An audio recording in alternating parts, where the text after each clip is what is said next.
మ్యాంకీ movie. Coming to the movie యొక్క main plot చాలా సింపుల్గా చెప్పాలంటే యంగర్ వర్షన్ నుంచి ఓల్డర్ వర్షన్ సక్సెస్ఫుల్గా తన కంపెనీని ఎలా ఎస్టాబ్లిష్ చేసుకున్నాడు అండ్ ఆ సక్సెస్లో ఇన్వాల్వ్ అయిన వ్యక్తులు అండ్ ఈ ఒక జర్నీలో తను ఫేస్ చేసిన ప్రాబ్లమ్స్ అండ్ స్ట్రగుల్స్, దాంతోపాటు డిఫరెంట్ కైండ్స్ ఆఫ్ ఎమోషన్స్ ఇంకా మీరు మూవీ చూడొచ్చు అనమాట. First thing rowdies Naga Chaitanya గారి మేకోవర్ మటుకు that was incredible man. School guy, college guy and the older version చాలా బాగా హ్యాండిల్ చేశారు, చాలా బాగా చూపించారు కూడా. బట్ 100కి 100% న్యాయం చేసింది మాత్రం ఓన్లీ స్కూల్ రోల్కి మాత్రమే బాగా న్యాయం చేశారనమాట మన విక్రమ్ కే కుమార్ గారు అయితే. మిగతావి అయితే అంత 100% అయితే యూటిలైజ్ చేయలేదు. అండ్ ఈ మూవీలో one of the plus point ఏంటంటే రన్ టైమ్ అండ్ చాలా ఫాస్ట్ రేసిగా వెళ్ళిపోతుంది అనమాట. అసలు ల్యాగ్ ఉండదు, ఏముండదు, చాలా ఫాస్ట్ రేసిగా వెళ్ళిపోతుంది. అండ్ ఇంకా మూవీ విషయానికి వచ్చేస్తే బీభత్సంగా ఉంది అని చెప్పను, అలా అని చెప్పేసి చండాలంగా ఉంది అని కూడా చెప్పను.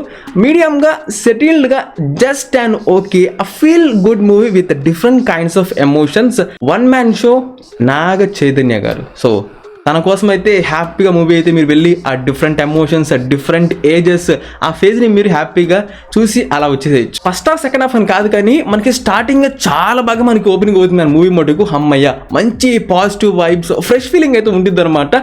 అలా మంచిగా వెళ్తున్న టైంలో ఒక పెద్ద రొట తీసుకొచ్చి పెడతారనమాట. మనలో ఉన్న అంతరాత్మని బయట తీసుకొచ్చేసి అలా ఫ్లాష్ బ్యాక్కి తీసుకెళ్తారనమాట. దాంతో అది నిజంగా థియేటర్లో ఎంత నవ్వుకున్నామంటే అది ఏం మాత్రం కనెక్టింగ్ ఉండదు మ్యాన్.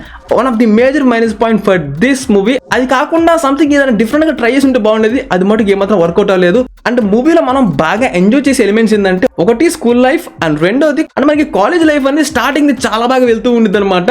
ఆ మహేష్ గారి కట్అవుట్, ఆ సెలబ్రేషన్స్ అక్కడ దాకా చాలా బాగుంటుంది. తర్వాత కొన్ని సీన్స్ అనేవి మనకి అంతగా సాటిస్ఫైయింగ్గా ఉండదు. ఈ కాలేజ్ రైవలరీ అనేది అబ్బా ఏందబ్బా ఇంత ఇలా వెళ్ళిపోతుంది అంటే ఇంకొంచెం బాగా చూపించచ్చు కదా అని కొంచెం డిసప్పాయింటింగ్ అనిపించింది మనకి. అండ్ సాంగ్స్ విషయం మటుకు కంప్లీట్లీ మర్చిపోండి, ఏవి కూడా మనకి సాటిస్ఫైయింగ్గా ఉండదు.